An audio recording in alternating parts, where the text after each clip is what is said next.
serve the living and true God. Kanya nga manhik ni Apostle Paul sa Romans chapter 12 and verse 1, I beseech you therefore, brethren, by the mercies of God, that you present your bodies a living sacrifice, holy and acceptable, which is your reasonable service. Praise the Lord for our salvation. Now let's go to God's calling. Several things we need to appreciate regarding the calling of God. Number one, we need to realize the person of our calling. The person of our calling. Who had saved us and who had called us. Brethren, tinawag tayo ng Diyos. Amen. Dapat maging maliwanag yan. Amen. Hindi tayo tinawag ng tao. Hindi tayo tinawag ng institusyon. Tayo ay tinawag ng Panginoon. Amen. The person of our calling. You and I have been chosen by God to serve Him. And what a privilege it is to be a servant of God. Amen. God, in His infinite wisdom, has elected us to be a part of His plan to save mankind. Napakadakilang plano po ng Panginoon. And it was His choice to entrust us of His divine purpose to work with Him and for Him. Amen? Amen. Kaya nga sabi ng Panginoon sa John chapter 15 and verse 6, you have not chosen me.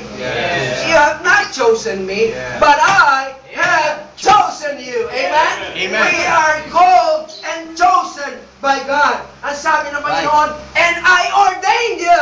Amen. Amen. Amen. Alam niyo, yung mga ordination natin, ano na lang yan eh. Ano ba tawag yan? Formality na lamang yan eh. Pero sabi ng Panginoon, nung tinawag tayo ng Panginoon, God ordained us. Amen. Amen.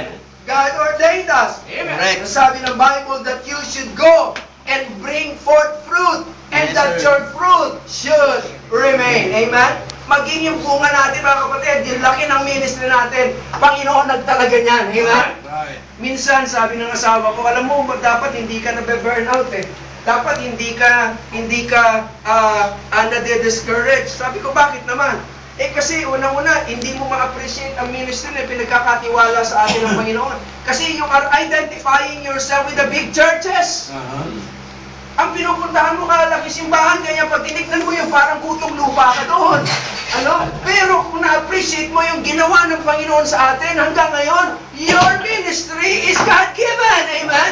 Kanya na niyo mga kapatid, hindi po ito palakihan mga kapatid. Amen. Hindi po ito palakihan sapagkat kag naging palakihan, mapapahagot tayong madali. Hinahabol natin yung hindi naman ibigay ng Panginoon sa atin. Naniniglect natin yung mga bagay na ipinagkaloob sa atin ng Panginoon. Amen. We need to be content. Dapat malaman natin, tinawag ako ng Panginoon, I need to stay where God called me. Amen. We are called by God. And our calling is according to the will and purpose of God. Amen. Amen. Not to your liking, not to your purpose. Yes. Kung ikaw pipiliin, ayaw mo rito eh. Tama. Pero dito ka dinala ng Panginoon eh. According to His will. Yes. According to the purpose of God.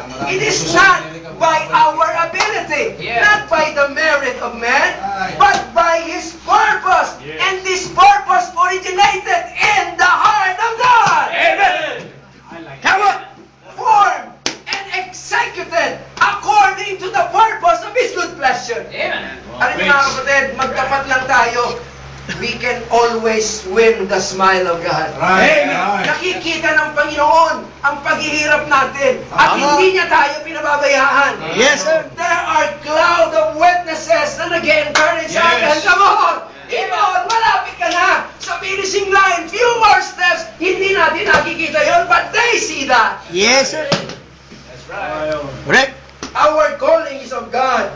And we are to secure that His glory would be our ultimate goal in the ministry. Amen? Not our personal satisfaction, not our personal goal, but the glory of God. Amen? Let me remind you, brethren, turn your Bible, 1 Corinthians chapter 1. 1 Corinthians chapter 1 and verse 26. Ang sabi ng Bible, for you see your calling, brethren. Ano sinasabi ni Apostle Paul? You need to understand your calling. Yes, sir. We need to understand our calling. For you see your calling, brethren. Ano sabi ni Paul? How that not many wise men after the flesh, not many mighty, not many noble are called. But underline this, but God had chosen you. Amen. But God had chosen us, the foolish things of the world, to confine the wise. And God had chosen you. Amen. God had chosen you, the weak things of the world, to confound the things that are mighty. And the base things of the world, and the things that are despised, had God chosen. Amen. Amen.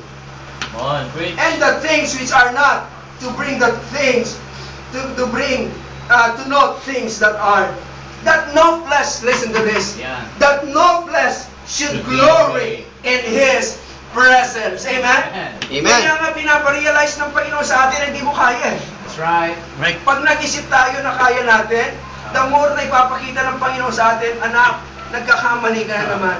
Hindi mo kayang wala ako. That's right. John chapter 15 and verse 5, sabi ng Bible, I am the vine, you are the branches. If any man abide in me, and I in him, the same bringeth forth much fruit. For without me, You can do nothing. you can do nothing. Ano sabi ni Apostle Paul, Philippians 4:13? I can do all things by myself? No! Through Christ who strengthens me. Amen? Yes, sir.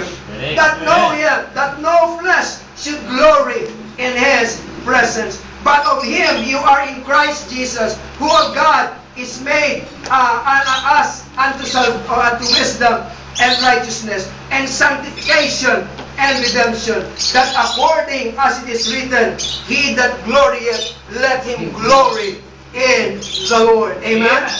Kanya ang sasabi ni Apostle Paul, Ephesians 4:1, I therefore, the prisoner of the Lord, beseech you that you walk worthy of the vocation wherein you are called. Amen? Amen. Ipakita natin na sa ating landa, sa ating lakarin, sa ating ministry, ay nahahayag ang kayamanan ng biyaya ng Panginoon. Amen? Amen. The power of prayer and the power of the grace of God sa ating buhay. Philippians 3 and 14, verse 14, I press toward the mark, the prize of the high calling of God in Christ Jesus. Amen? Kanya nga po, hindi natin dapat ipagpalit ang panawagan ng Panginoon. Amen? Amen. Kung tayo po ay pastor, tatawagin tayo sa public office, let us consider na walang mali dyan. But the highest calling is still the calling of God. Amen? Amen. The calling of God into ministry, pastorate. Pero kung tatawagin ka ng Panginoon, hindi mo sama yun. Amen? Tama. We are the light and the salt of the earth. Pero hindi lahat tinawag. Tama. Hindi lahat tinawag.